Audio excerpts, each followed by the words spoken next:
Hey guys, just good to see you guys again. I'm going to do a 5 minute chat on light, and this is taking the account of those two situations that we see in day one and day four. The reference is obviously in Genesis chapter 1, verse 3, and chapter 1, verse 16. Right, let me get started with this. All right, light and luminaries. That's what we see it as in day four. Uh, Genesis chapter 1, verse 3 says, Then Elohim said, Let there be light, and there was light. That's the kind of reflection you would see in that expression, that whole. Some have got many theories about this, but he existed, and God is there by himself. But in the Genesis chapter 1, verse 16 account, and Elohim made the two great lights, the greater light to govern the day, and the lesser light to govern the night and the stars.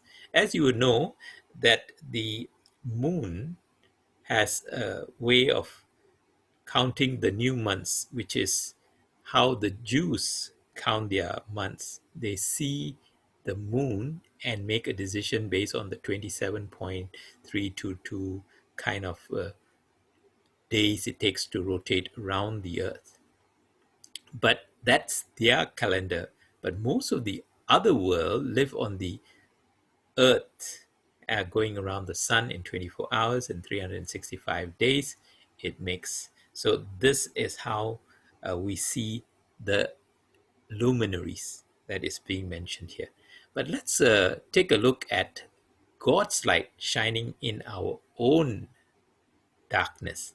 And that's how it is referred to when Paul wrote the 2 Corinthian account, chapter 4, verse 6. He said, For the Elohim who said, Light shall shine out of darkness, is the one who has shown in our hearts to give the light of the knowledge of the glory of Elohim, which is in the presence of the Mashiach.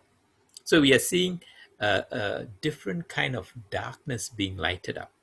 We who have not been saved now are coming to see this light shine in us and bringing us to the understanding that God is light. And that's a different understanding. In the Greek version, he says, Because Elohim, the one having spoken out of darkness, light shall shine. This is right up in Genesis chapter 1, verse 3. Is he who shone in our hearts for an illumination of the knowledge of the glory of the Elohim in the face of Yeshua the Messiah. So this is the glory we need to understand. Even as God is light, he is working with us to uncover our darkness, as we see in this account. So that's a different explanation of light as we see from day 4. Now, the day 4 account really is about this whole thing about the Hebrew calendar based on the moon. And they work on all the feasts that you see here. And many of them continue to practice these feasts. And they tie the feast to the seasonalities, and they know what is the crops that are based on those seasons. So as you read the Bible, this becomes interesting. But one more thing becomes interesting is at this season, they are looking for the third temple to be built. And in the third temple, their fulfillment of what they feel as prophecies will take place. So it is for those reasons that they are doing it. And so Paul says in the Galatian letter, in verse 9 and 10 of chapter 4, But now, after that you have known the Elohim, and more than you have been known by Elohim, how do you return to those weak and poor principles that you desire again to surrender yourself at the beginning? You observe days and months and appointed times and years. So he's telling the Christians, this is not necessary. This is not a need. This is for the Jews who is waiting for the third temple.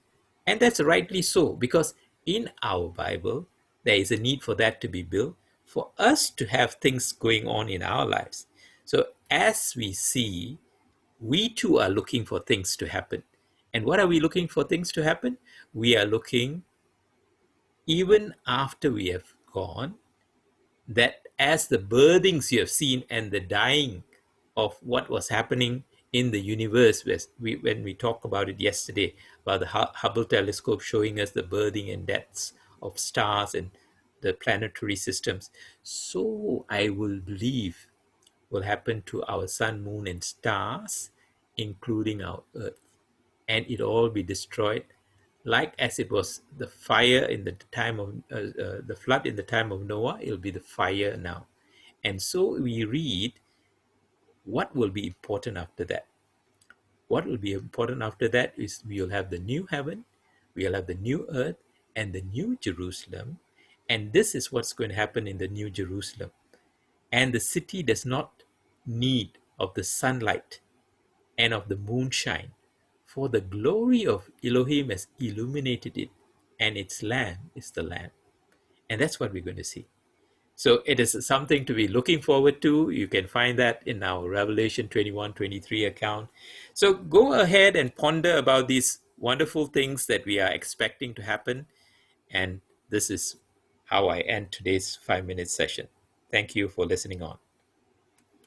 I will stop the recording now.